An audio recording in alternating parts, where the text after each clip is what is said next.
Morning. I can't remember the last time I did one of these. Was it the day of the first chemo? I think so. I don't know where it's gone, to be honest with you. It's been horrendous. The worst thing I've done ever in my whole life, I think, has been this. Physically, for me to go through. And actually, you look at me, you look alright today, but I've avoided any of the other photos and stuff that you could have seen me in. There was one point where the steroid dose was so high that it meant that my eyes couldn't open. And that was just my reaction to it. It's just been crazy few days. I've never felt so nauseous and unwell. I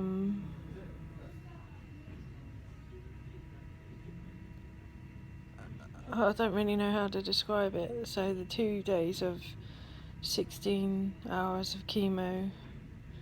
So there's one chemo and then another chemo, sort of running on after each other. Those days are a complete blur. All I can remember, I mean, you just feel like a poison is going into you.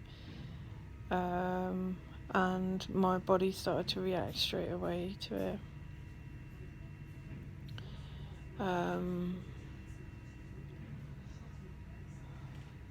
Yesterday I felt quite human in comparison to normal.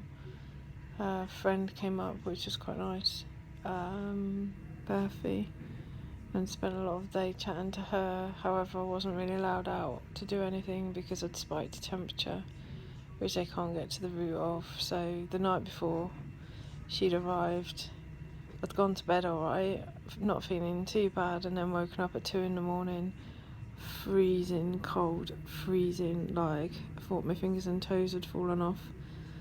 And then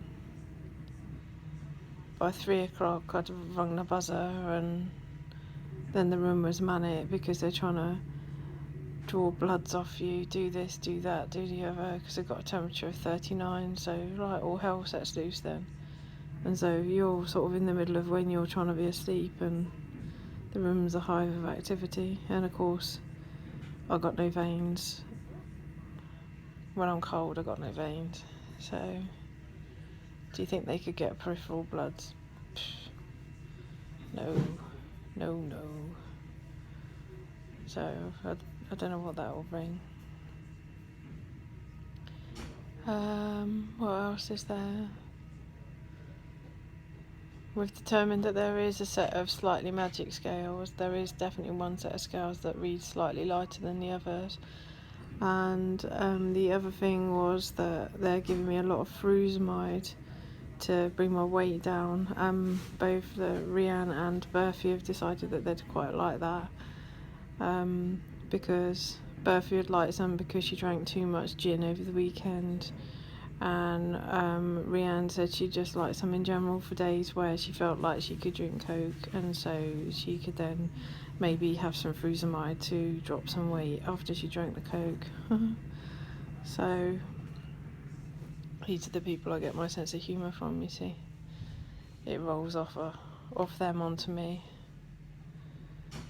The problem with being on frusemide is you get settled and then you need to get up and go for a wee. Get up, go for a wee, get up, go for a wee. Oh. And then I'm trying to wobble around with this pole and pump.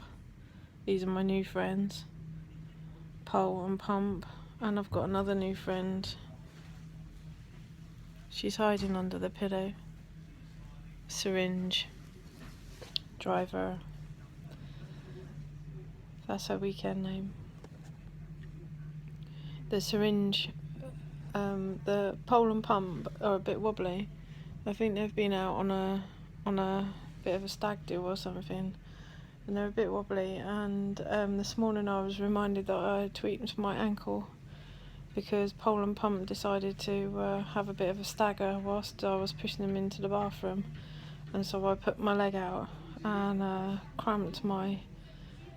cricked my ankle. Not cricked it, but it reminded me that it was definitely cricked, because obviously I've had it up on bed rest, so it's felt quite normal. So I was definitely going to need some physio on that when I get out. And that's gone a lovely couple of stages of blue and purple and different colours. Syringe driver, her main job is to stop me being sick. There's nothing worse than nausea. Nausea has to be the worst thing in the whole world, ever. If you can get on top of those things, I think you can deal with most of the other things. But it's taken about 5 days to get on top of those things.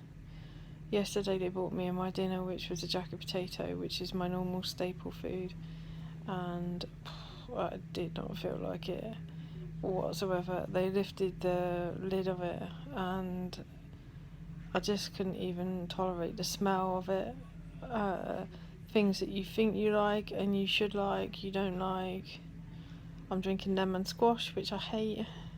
What's that all about? So, all a bit random and crazy. Anyway, I will try and keep you up to date. I'd like to send a big blog wish out to my family who are now not with me, my Sarah and the kids, and to hope that Paddy has a great first day at school, because I'm missing his first day at school and missing them lots, because I had to go home on Saturday. Although I'm not missing the fact that Ebby's got 2 fleas, which is not cool. We've got 2 dogs and Ebby has got 2 fleas, and so she can take her fleas and put them back in Devon, because we ain't having any fleas up here in Manchester. Anyway, I'll speak soon.